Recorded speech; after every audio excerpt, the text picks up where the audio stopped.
नमस्कार मित्रों, आप सभी का स्वागत है हमारे YouTube चैनल गोमा एस्ट्रो पे। जैसा कि आप सभी लोग देख रहे हैं कि हम लोग कालसर्प योग के विषय में आजकल बात कर रहे हैं। पिछले वीडियो में हमने अनंत कालसर्प योग के बारे में बात करी, परंतु आज हम लोग कुलिक कालसर्प योग के विषय में बात करेंगे। जिन जातकों की जन्म पत्रिका में राहु द्वितीय भाव में और केतु अष्टम भाव में विराजमान हो और सारे ग्रह एक तरफ आ गए हों या कोई एक ग्रह बाहर हो जाए, तो आप यह समझ लीजिए कि वहां पर कालसर्प योग की उत्पत्ति होती है। इसे हम लोग पूर्ण या अपूर्ण कालसर्प योग कहते हैं। देखिए यहाँ पर लिखा हुआ है, जन्म पत्रिका में यदि राहु केतु नकारात्मक स्थिति में द्वितीय अष्टम भाव में स्थित हो तो जातक का अपने कुटुंब से विवाद होता है। कहने का तात्पर्य यह है कि जिस किसी भी जातक का राहु और केतु द्वितीय और अष्टम में विराजमान होगा और सारे ग्रह एक तरफ आ जाएंगे, तो ऐसा जातक अपने कुटुंब अपने परिवार से विवादास्पद संबंध रखता है। जातक की आर्थिक स्थिति अच्छी नहीं होती, धन आदि एकत्रित करने में कठिन संघर्ष करना पड़ता है।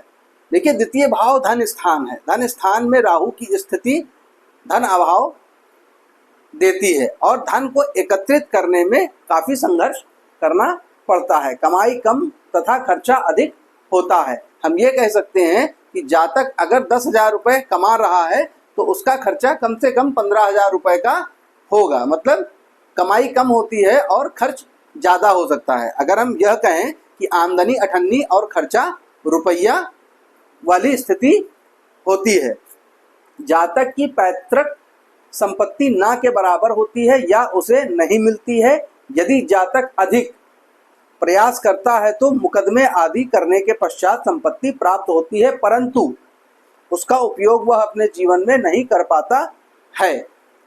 केतु के अष्टम भाव में बैठने और राहु के द्वितीय भाव में बैठने से अष्टम भाव से हम पैतृक संपत्ति देखते हैं, तो पैतृक संपत्ति ना के बराबर हो सकती है या फिर पैतृक संपत्ति उसे प्राप्त नहीं हो सकती है, या फिर अगर बहुत ज़्यादा अगर जातक संघर्ष कर रहा है, मुकदमे या केस वगैरह कर रहा है, लड़ रहा है जीवन भर, तो उसको वह संपत्ति प्राप्त तो हो जाएगी, परंतु वह अपने जीवन काल में उस संपत्ति का उपयोग या उपभोग नहीं कर पाएगा।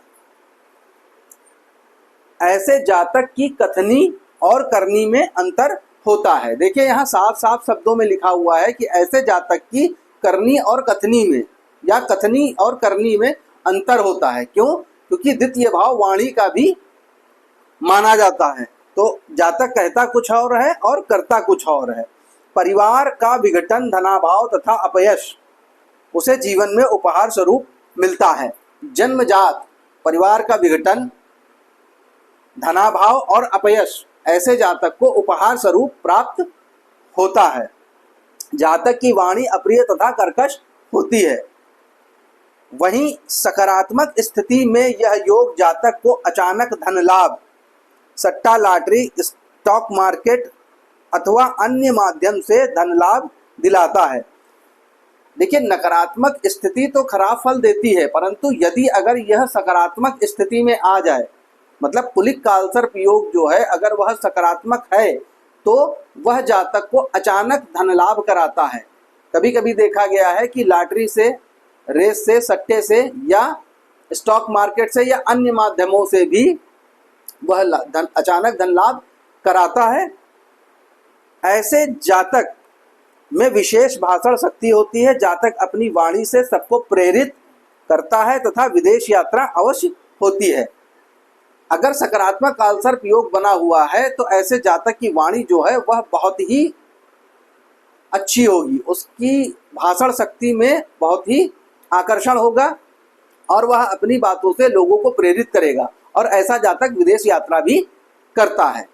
तो मैं आप सभी लोगों से कहना चाहूँगा, जिनकी जन्म पत्रिका में कुलिक कालसर्प योग बना हुआ है और उनको नकारात्मक फल प्राप्त हो रहा है, जिनका सकारात्मक है वो तो ठीक है, परंतु जिनको नकारात्मक फल प्राप्त हो रहा है, अगर आपकी जन्म पत्रिका में कालसर्प योग पूर्ण या अपूर्ण स्थिति में बना हुआ है और नकारात्मक प्रभाव प्राप्त हो रहा है, तो आप किसी अच्छे ज्योतिषी से अपनी कुंडली का विश्लेषण करवा करके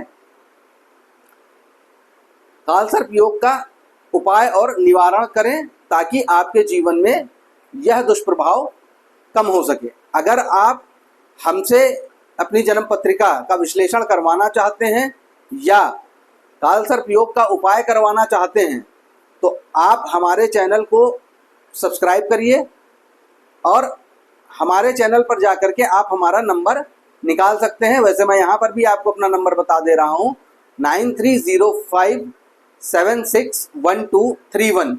यह मेरा व्हाट्सएप नंबर भी है। आप हमें हाय लिख करके भेज सकते हैं और हमसे पर्सनल अपॉइंटमेंट ले सकते हैं। नेक्स्ट वीडियो में हम फिर मिलते हैं। नमस्कार, जय श्री राम।